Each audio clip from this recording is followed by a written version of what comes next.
Volta para a sequência do Bem Amigos, hoje recebendo o Felipe Melo do Palmeiras, o Felipe Melo de tanta história. Depois de Florença, foi para que cidade? Torino. Torino. É, Torino. Aí não pude voltar mais para Florença. É, porque foi jogar no Juventus, né? Foi complicado entrar, quebrar a sede toda na época da Fiorentina, picharam lá, me chamaram de traidor e tudo, né? Pagaram a multa rescisória, por falar o quê? Não, e na Itália, a Juventus sabe como é que é, né? A Juventus é como se fosse a dona do futebol italiano, né? Fala, Caio. Não, eu sempre gosto de usar alguns exemplos que o esporte te dá como inclusão, né? E para quebrar justamente isso que o Felipe falou, que é a rivalidade que existe entre Juventus e Fiorentina.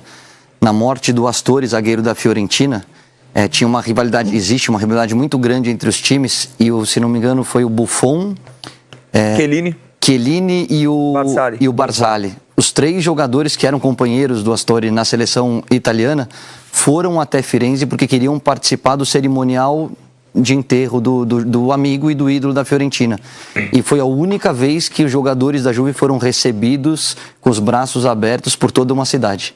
Muito bem. Verdade. Já que a gente está na Europa, você gosta de automobilismo? Porque aqui, pô, o cara foi para Torino. Ferrari, né? É mais legal ter na garagem, mas se não der para ter na garagem... Confesso que depois que nós perdemos o nosso querido Senna, eu assistia porque aos domingos tinha meu pai, meus avós assistindo e tal. E depois, com a morte do Senna, parei um pouco de assistir. Nunca mais... Teve esse interesse, né? Nunca mais tive o interesse que creio que nós brasileiros tínhamos, né?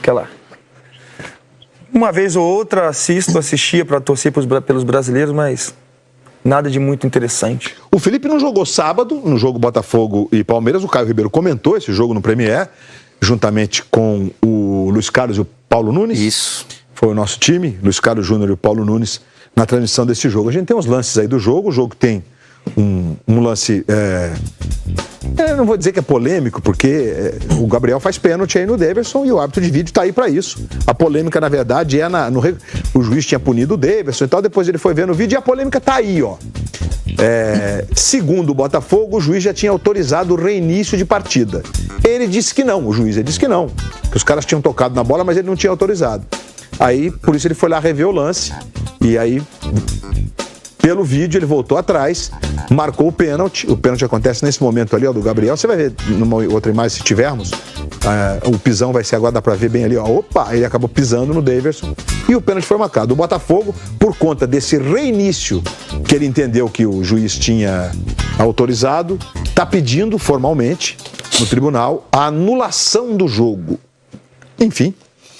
Não sei se do Gabriel no lance do pênalti, né? Fiquei com a sensação de que ele quer fazer aquela proteção, sabe? Abrir a passada para não deixar o atacante acho chegar. Até que tem, mas ele pisa no... Não, então. E aí o Daverson já tinha ocupado o espaço e aí acaba tomando o pisão. O pênalti para mim é Acho claro. que ele nem viu, né?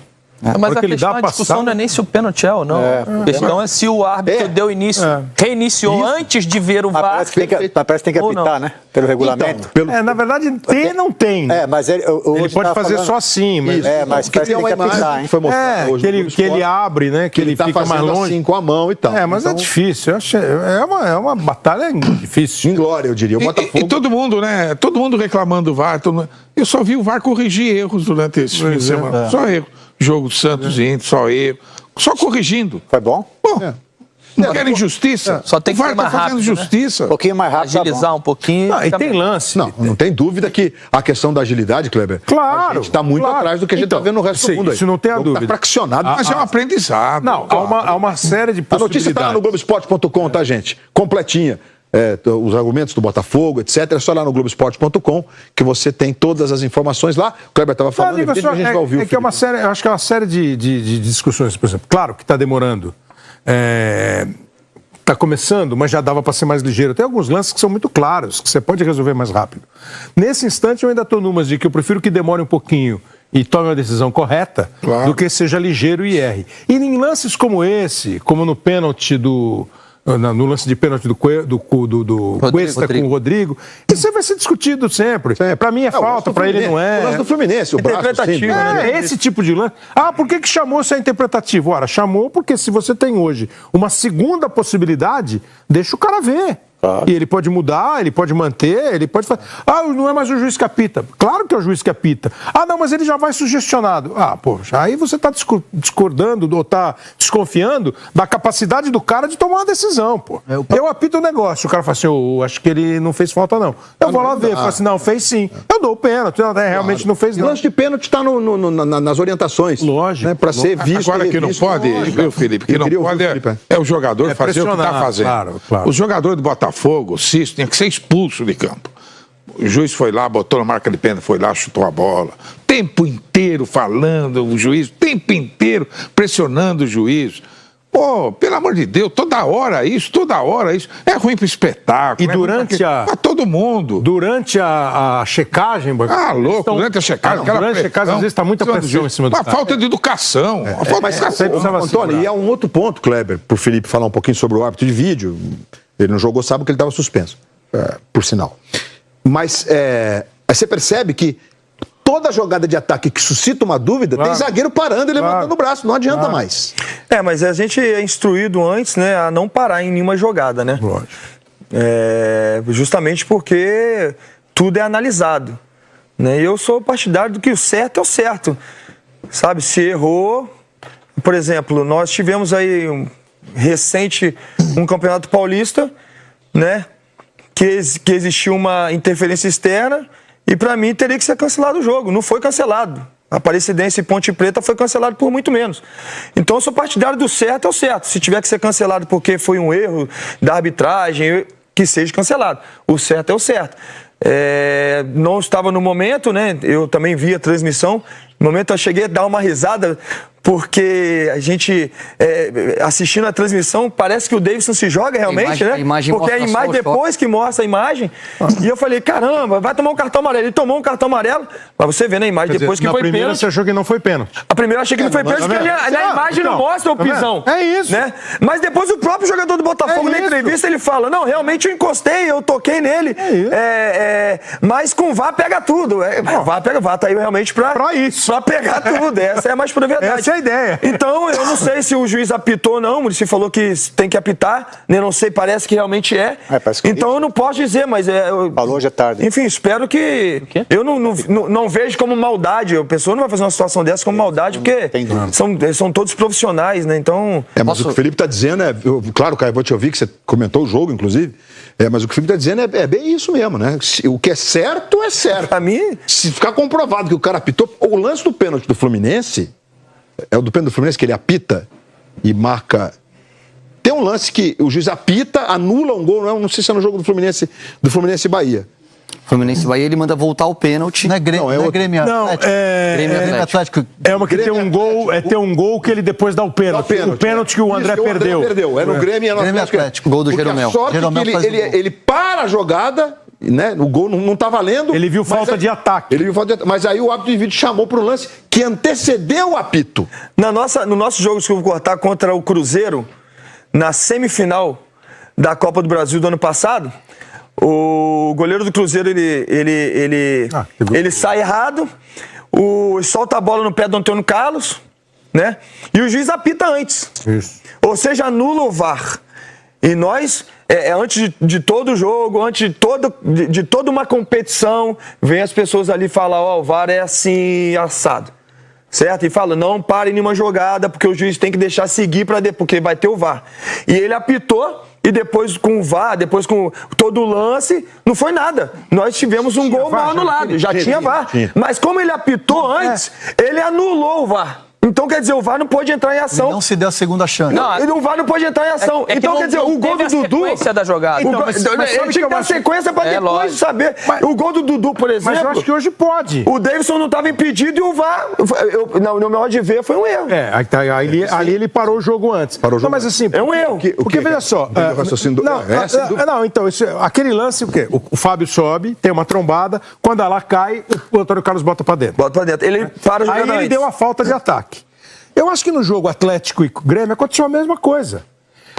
A bola é disputada no alto, ele apita e dá uma falta que ele entendeu ter sido uma falta do mas André. O pênalti foi antes do apito, entendeu? Não, no beleza. caso do gol, o gol é depois do apito. Não. Não. Não, O gol do Palmeiras apitou antes também. Apitou antes? Não. Sim, mas Porque ele tá dizendo que o pênalti foi antes do apito. No caso do Grêmio, foi o pênalti. Mas o que eu quero dizer assim, na visão do árbitro, ele não sabe que vai ter um gol.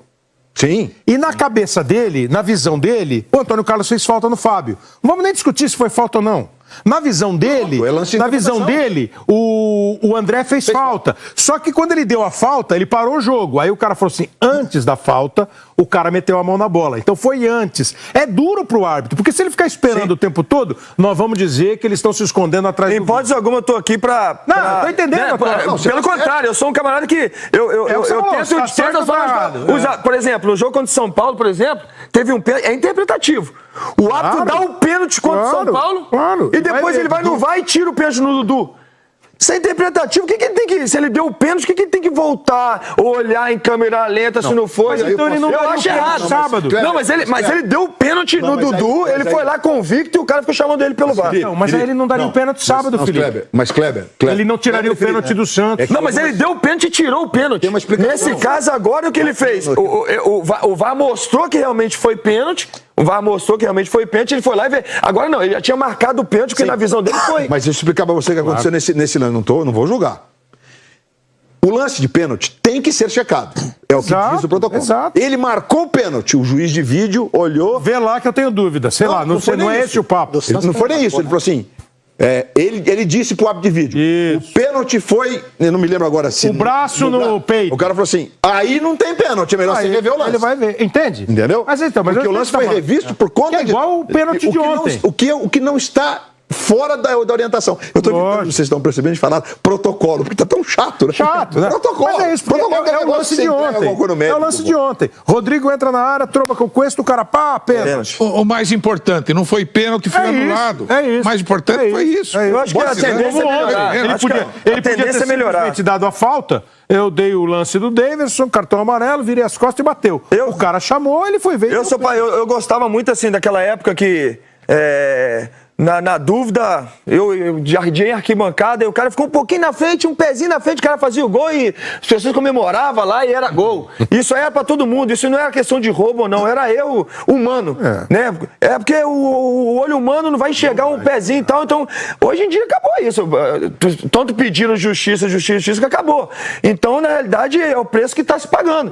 Né? A tendência é melhorar, mas tem que ter paciência com isso aí, não vai ser. Ontem o Internacional fez o gol, o Internacional fez o gol, né?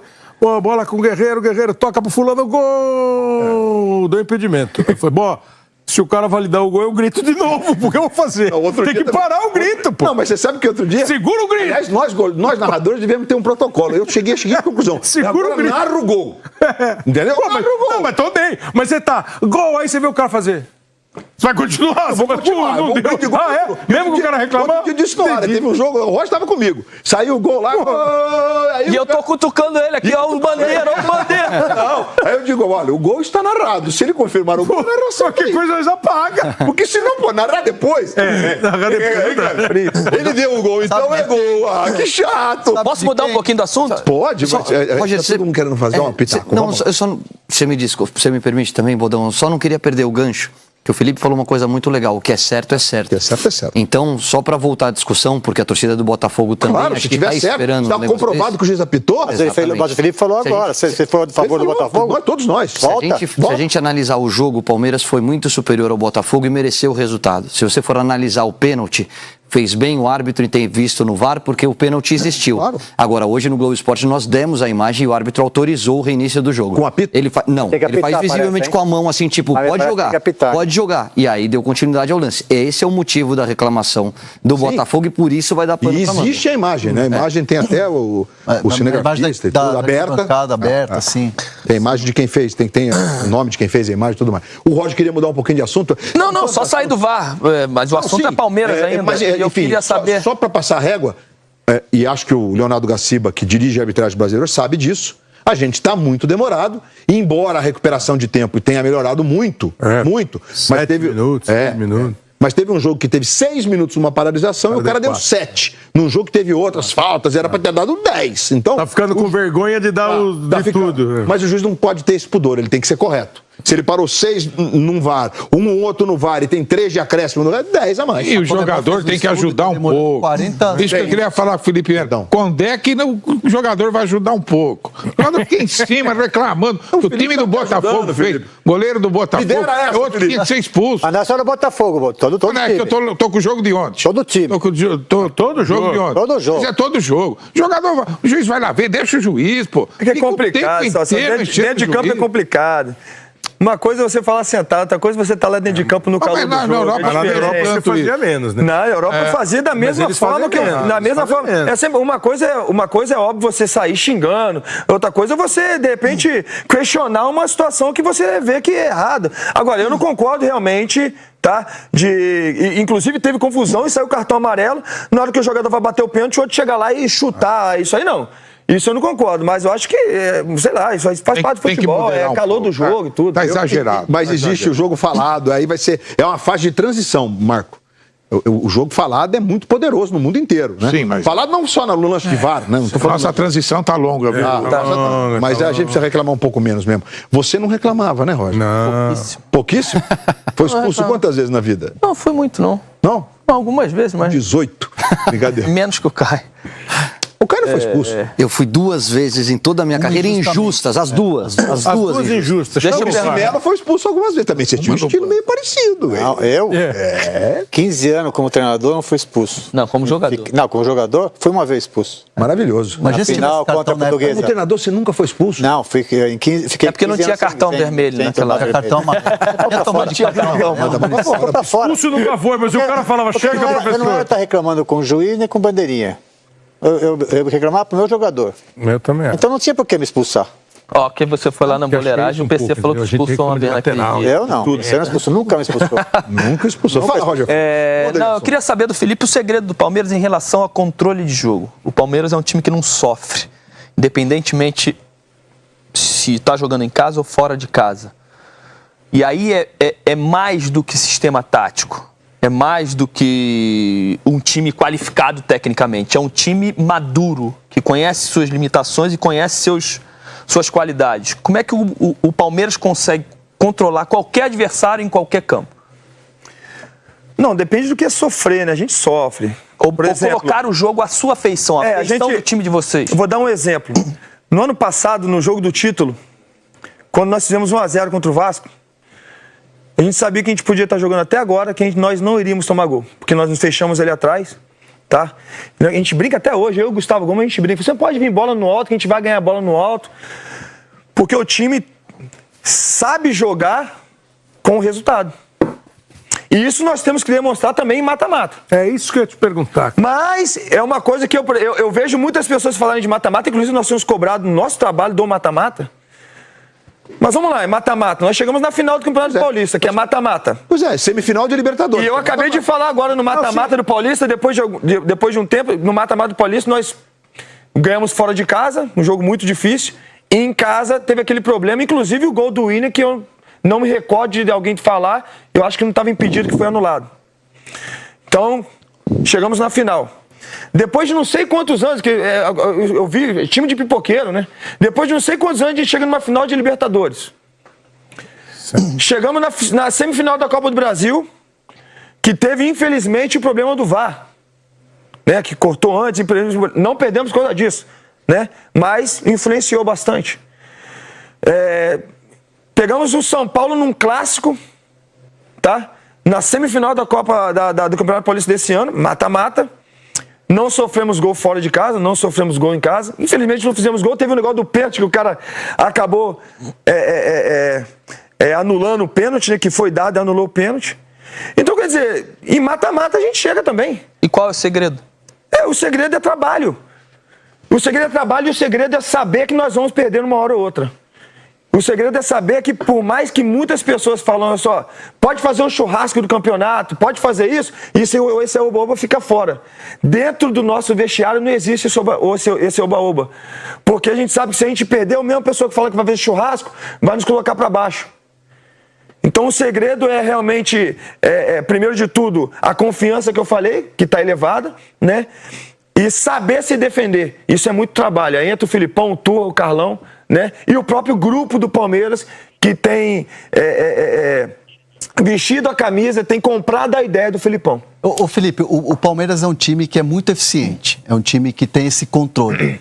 Mas também, às vezes, a gente questiona por que o Palmeiras não dá espetáculo. Vocês se cobram para dar espetáculo? Eu acho que o espetáculo, nós vencemos... Hoje o Felipão falou uma coisa que foi muito importante no vestiário. Ele falou assim, ó, a gente vem de 2 goleadas. 1-0 contra o Sampaio Corrêa, 1-0 contra o Botafogo.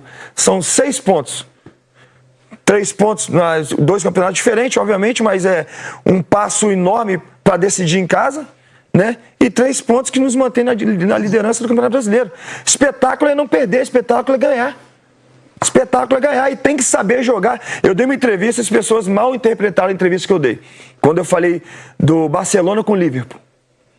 Eu dei um exemplo, falei assim, ó, se o Barcelona, naquele momento, resolve parar de dar espetáculo e começa a jogar taticamente, se fecha um pouquinho, o Barcelona não perde aquele jogo. E não perderia o jogo. Porque você tem o Messi na frente, que é um fenômeno, você tem o Soares na frente, que é a garra uruguaia, né? Que eu sou fã número 1, é o cara que volta, dá carrinho, bate em zagueiro, né? Você tinha o Coutinho que jogou aquele jogo, se eu não me engano, que estava no campo. Isso é um ataque rápido, um trio de ataque rápido, que tem muita qualidade. Se fecha um pouquinho, fechou a casinha um pouquinho, não é hora de espetáculo, é hora de ganhar o jogo. É hora de ganhar o jogo. E o Palmeiras sabe fazer isso, o Palmeiras está sabendo fazer isso. Né? Então a gente tem que aproveitar o momento, porque a gente sabe que uma hora ou outra a derrota vai chegar. Então, eu queria te voltar no mata-mata. Eu acho que assim, a questão do Barcelona é uma coisa, um imponderável. Pode ser que sim, pode ser que não, tal. Na hora do mata-mata contra o adversário grande, lá, o Cruzeiro na Copa do Brasil, o Boca na Libertadores, quando você está na frente e resolve fechar um pouco a casinha, você não deixa muito aberto para o próximo jogo, e às vezes o outro jogo não dá, o mata-mata não é diferente, você não precisa matar logo, e aí às vezes o time não pode ficar um pouco mais retraído e satisfeito com um resultado magrinho? Mas depende muito da situação, por exemplo, você joga fora de casa, nos 10 minutos finais de repente, eu acho que é um natural, o automático do time é se fechar. Claro. E o automático do time que está em casa, que está sendo empurrado pela torcida, o exemplo do Boca Juniors que nós jogamos contra o Boca, é vir pra frente. Esse é normal. Foi lá, empatou lá. Nós perdemos 2-0 nos 10 minutos finais. 10 minutos finais.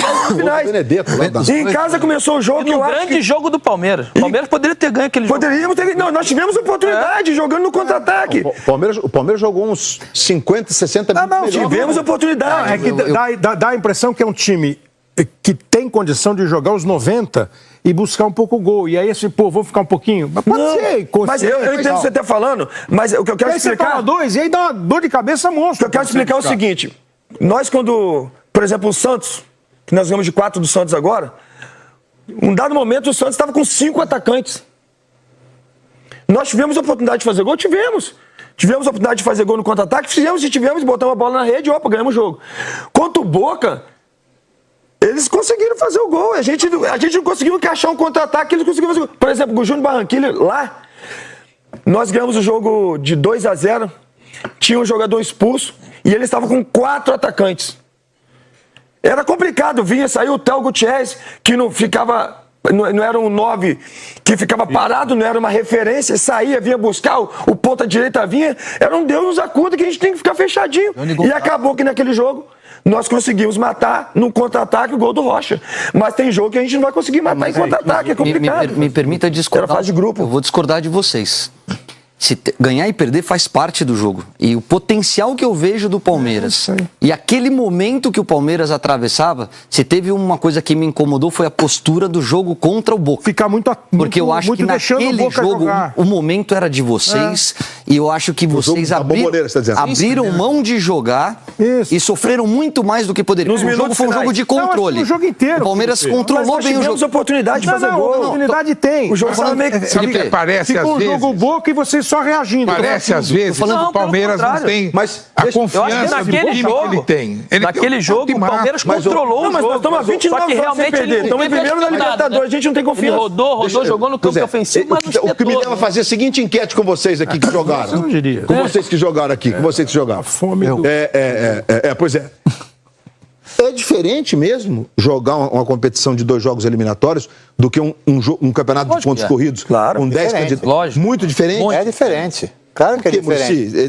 Dá uma clareada pra gente. Por quê, meu? Ali você não pode errar, cara. É 2 jogos. O campeonato a pontos corridos, né?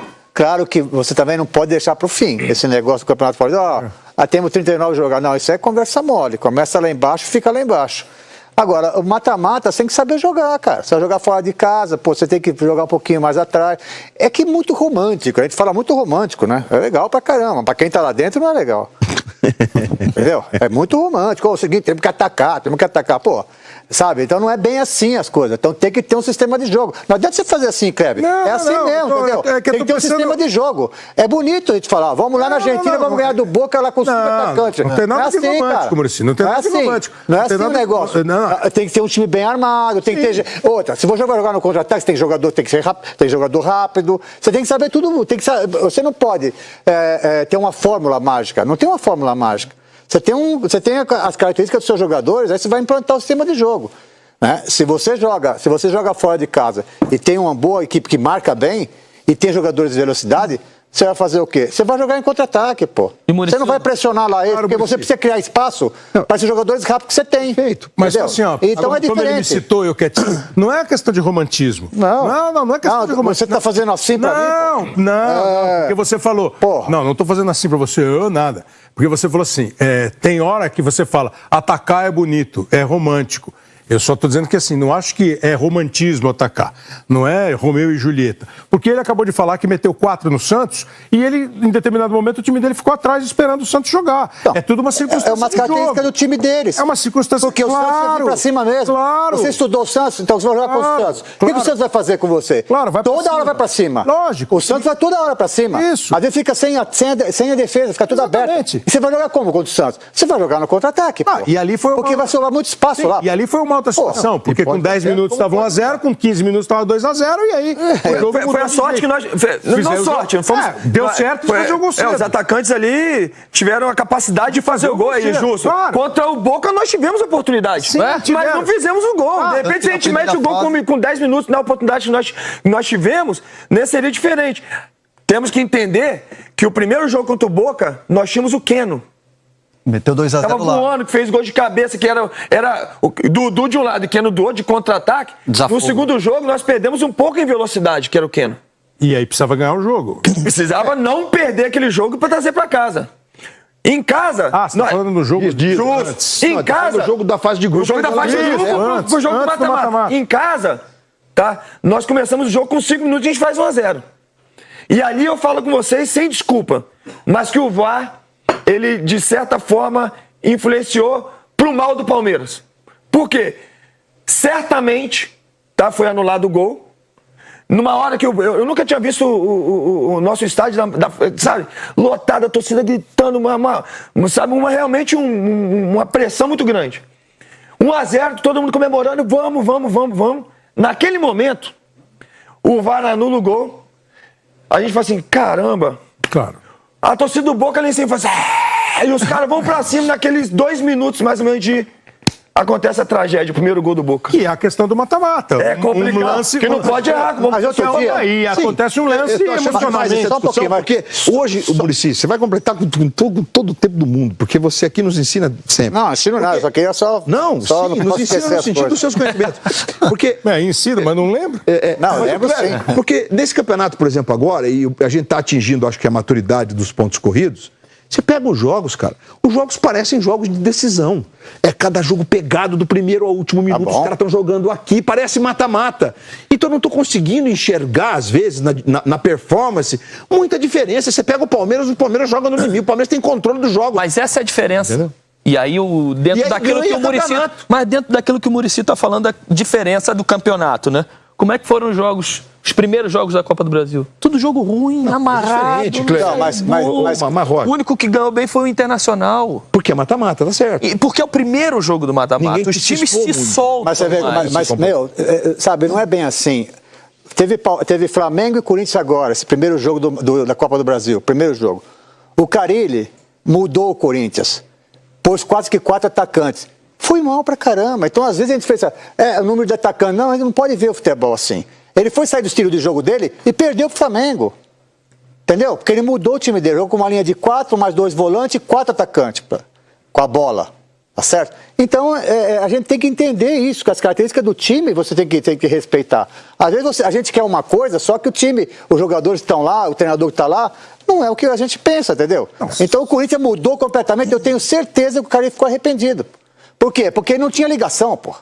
Ele não tinha ligação, ele tinha 4 atacantes lá que a bola não chegava nunca lá nele. Com certeza ele pensou, agora fez diferente contra o São Paulo. Né? Então, sabe, a gente tem que saber entender o jogo, não é sempre igual. E o mata-mata tem. Pegando o negócio do senhor, o próprio Corinthians ano passado, que eu assisti o jogo contra o Flamengo, na Copa do Brasil também, se eu não me engano, foram 28 chutes do Flamengo contra 2 ou 3 do Corinthians. O jogo acabou 0-0 no meu jogo lá e o Corinthians matou o jogo em casa. Ou seja, ele foi para uma proposta de jogo, foi atacado, conseguiu não tomar gol e definiu o jogo em casa. Então, quer dizer, são estratégias que são criadas no momento, né? Só um detalhe, né? A adrenalina é diferente. Ah, com certeza. O comportamento do torcedor é diferente. Você não pode errar, né? Exatamente. A questão emocional é diferente para um jogo desse, Luiz. Claro. Por isso que você fez a pergunta para mim, para o Caio e para o Muricy, para a gente falar um pouquinho da diferença da competição. Porque é exatamente isso. Até o comportamento do torcedor é diferente num jogo decisivo de mata-mata ou de um jogo de campeonato. Sem dúvida. Só um negocinho, Luiz Roberto. Não dá pra errar, pô. Vocês têm toda a razão. Estratégia, tudo isso que vocês estão falando, a situação emocional de um jogo. E essa conversa só começou porque o Caio, que como vocês também jogou mata-mata e ponto corrido, falou que o Palmeiras, pelo potencial que ele tem, respeitando a qualidade, a característica, naquele jogo contra o Boca, aparentemente poderia ter apertado mais, feito mais. E levou um azar monstro, que tomou 2 gols, aliás, o segundo gol, belíssimo gol do Benedetto. E aí o negócio vai pro espaço. É que eu acho. Entendeu? É do jogo. A sua estratégia, né? É do jogo. É que eu acho. Por isso, às vezes dá certo. Uma hora então, porque não tem uma coisa pronta. Uma hora funciona, outra hora não funciona. Mas é uma estratégia. Mesmo um time que tem um elenco acima dos outros em quantidade e qualidade, ele tem uma chance muito maior de levar o brasileiro e muito maior de se arriscar no mata-mata. Mas a quantidade não entra no campo. Claro. De repente, quando você... Porque chega no mata-mata, quando você chega numa semifinal de Libertadores, numa semifinal de Copa do Brasil... É tudo igual. Aí você não... dificilmente você vai encontrar o que aconteceu no passado. De repente, um time da segunda divisão, um time pequeno que chega... Hoje, no futebol, é mais complicado. Pode acontecer? Pode, mas é mais complicado. Aí Flamengo e Cruzeiro, claro. Palmeiras e Corinthians, é aquela discussão. Palmeiras e Boca. O elenco é bom, mas o 11-11... Aí quando você jogar uma semifinal, você vai pegar um elenco ou um clube também que... Aqui, ó. Na hora do 11-11 aí realmente é bem complicada a situação. Aí você vai jogar na Bomboneira com 50 mil loucos pulando lá, né? E é muito complicado. Não é fácil. Felipão, é isso que me... aí, você tocou no ponto, que é isso que me incomoda e eu acho que a gente faz uma leitura equivocada em relação ao Boca, especificamente ao Boca.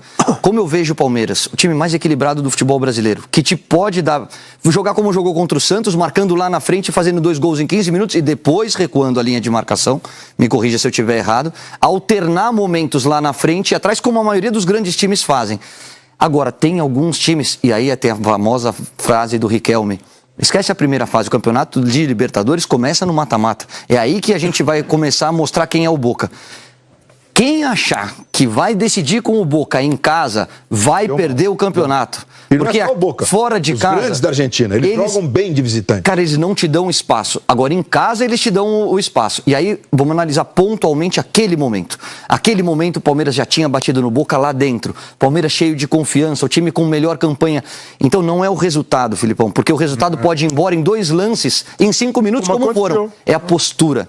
Eu achava que vocês jogando como Palmeiras, vocês buscavam a classificação naquele primeiro jogo. Eu discordo porque eu acho que nós tivemos oportunidade de fazer gol. Eu não vi essas oportunidades. Não, mas nós tivemos a oportunidade de fazer gol sim e nós, em certo momento, dominamos o jogo. Por isso que, de repente, nos minutos finais que nós recuamos... Vocês controlaram o jogo. Então, mas se nós controlamos o jogo na Bomboneira, numa semifinal de Libertadores, a qualquer momento você pode fazer um gol. Foi o que aconteceu no jogo da fase de grupo. Nós controlamos o jogo e no momento nós tivemos a oportunidade de fazer gol. E o Keno botou pra dentro numa cabeçada, que a gente briga com ele, você errou a cabeçada, foi uma cabeçada linda, né, de Jardel nos seus melhores momentos, né? E um golaço do Lucas Lima numa falha grotesca do goleiro adversário, né? E esse Boca, o Cruzeiro teve a oportunidade de ganhar do Boca lá também e acabou que não ganhou. E em casa teve a oportunidade e acabou não ganhando, quer dizer, o Boca conspirou. O Boca é danado. Mas Não estou aqui colocando uma desculpa pro Palmeiras, porque eu sou o primeiro a falar o seguinte, o Palmeiras... nós perdemos e acabou. Não tem essa de arrumar desculpa, porque, não, perdemos. O Palmeiras tem que entrar nas competições como a gente entra para ganhar e não importa o time aonde joga, nós temos que entrar para ganhar, porque nós somos Palmeiras. Então nós perdemos aquele momento e infelizmente aconteceu. Futebol é dessa maneira, só pode ganhar um. Aconteceu com o Fluminense algo parecido, só que não foi na semifinal. Na fase de grupos o Fluminense ganhou na boa maneira de 2-0.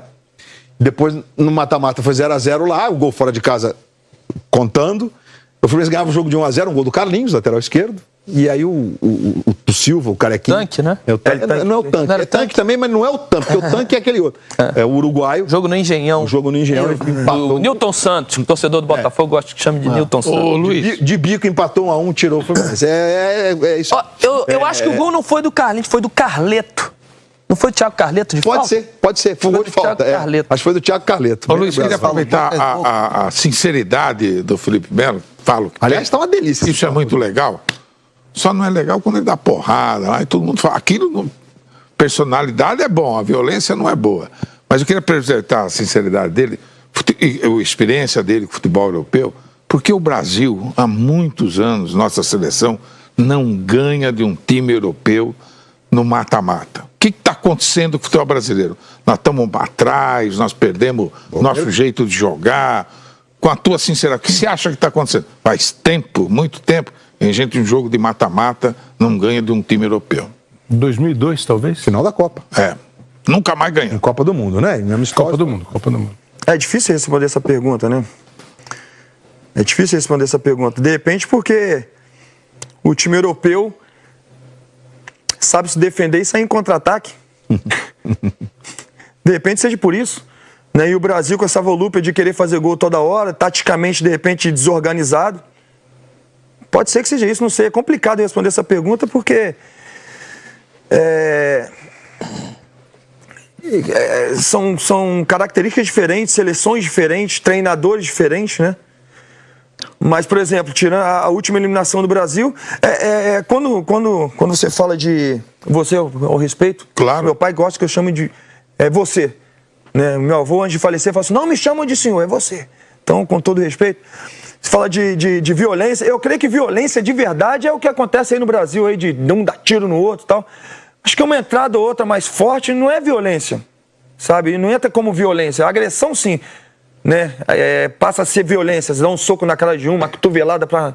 Né? Mas uma entrada mais ríspida, eu acho que isso aí faz parte do futebol e eu vejo muitas pessoas exaltar quando é um uruguaio, quando é um argentino, quando é no futebol europeu, sobretudo no campeonato inglês, que a todo momento tem uma jogada ríspida, né? Sem maldade, obviamente, de quebrar a perna de um jogador ou outro. Mas eu acho que o europeu, assistindo os jogos europeus e tendo passado uma boa parte da minha carreira na Europa, o europeu se prepara de forma diferente. Se prepara de forma diferente. E quando não se prepara, acontece o que aconteceu, por exemplo, com a Alemanha na última Copa. Que veio com aquela soberba modo de ver, né, de já ter ganhado uma Copa, de falar, não, tá todo mundo, rapaz, mantivemos a seleção, deixamos jogadores como, por exemplo, o Mané, que estava voando na época, fora, né? E foi o fiasco que foi. Aí você pega uma Bélgica, que todo mundo que entende e gosta de futebol já estava falando assim, ó, a Bélgica vai dar trabalho. A Bélgica vai dar trabalho, E o Brasil perde por quê? Porque você pega do meio para trás da Bélgica, só jogador jogando em time grande, jogador que sabe jogar taticamente, que sabe fechar, joga no futebol inglês, alguns outros, ou seja, que futebol que eles estão acostumados a jogar fechadinho, e do meio para frente você pega um Hazard para um lado, um Lukaku que é um tanque, né? E o Brasil de repente, dando esse exemplo desse jogo, o Brasil de repente, o samba, o tic-tac, o futebol bonito, e hoje em dia o futebol bonito... Senão o Barcelona estaria na final da Champions League e não o Liverpool. Você acha que a questão tática é fundamental? Eu acho que a questão tática é fundamental, Mas eu acho que hoje não é só o brasileiro que joga o futebol tic-tac. Lá fora nós temos seleções que jogam tic-tac e sabem jogar taticamente. E jogador que evoluem. decide. Jogador que decide. Hoje tem mais do que a gente. Evoluem. Basta ver o Liverpool jogando, né? O Liverpool você pega o Firmino que joga pra caramba no Liverpool lá, 9, às vezes sai, vem buscar a bola. O Mané, como a gente estava falando aqui antes, que às vezes vem fazer a lateral. Né? Eu joguei muitas vezes contra o Salah na Roma já vinha roubar a bola e tal. E o Liverpool é um time que do meio pra frente tem excelentes jogadores, que de nível aí entre os 10 melhores do mundo, pra mim, né? Mas que pra trás tem alguns jogadores, inclusive o capitão que eu esqueci o nome, o Henderson, né? Você não sabe o nome? Que não se falam muito, mas que são os caras que taticamente, carregador de pena, taticamente jogam pra cá no lateral direito, que daqui a pouco não vai pra time grande, porque o Liverpool é um gigante. Né? Mas daqui a pouco vai fazer uma renovação, não sei. O Van Dijk, pra mim, quando nós jogamos contra o Southampton na Europa League, Inter e Southampton, eu falei, nossa, tem um zagueiro, cheguei em café, tem um zagueiro que daqui a pouco esse cara vai voar. Que é um cara que é forte, é rápido, faz gol, dá carrinho, lateral esquerdo, que tá o Robertson, se não me engano, que tá muito bem, que é um moleque que tá bem. Ou seja, você pega um time que sabe atacar, mas sobretudo sabe defender. Você pega a Inter de Milão na Champions League, que foi campeã. Eles se apresentaram no Camp Nou com o Eto'o no final do jogo jogando de lateral direito para roubar a bola. E o Mourinho gritava o Eto'o da lateral direito para roubar a bola. Chegaram na final contra o Barcelona, ou seja, futebol bonito quando tem que ser futebol bonito, mas quando tem que dar chutão, vamos dar chutão. E eu acho que eles estão mais preparados do que o futebol brasileiro. Só para falar também dos técnicos, né? Que tem muita continuidade no tempo no time, isso também facilita, né? E que joga contra outras grandes seleções também, né? A sua leitura do jogo de Barcelona e Liverpool, bem rapidinho, Luiz, sei que você tem que chamar um intervalo, é a mesma que o Barcelona faz internamente. Ontem eu estava com o representante do Barcelona e eles não garantem a permanência do Valverde justamente por isso, que eles falaram, a gente não tem que abrir mão do nosso estilo, mas num jogo de volta, entendendo o tamanho e o momento do Liverpool, a gente tinha que ser um pouquinho mais tático. Essa é a avaliação que eles fazem também. Quando ele falou Mané na Alemanha, Sané. Perdão. Mas a gente tem que fazer mais um intervalo. O papo tá uma delícia e nós voltamos já para mais um Passou Rápido Demais. Já foi mais que um jogo de futebol aqui no Bem Amigos. De papo bom.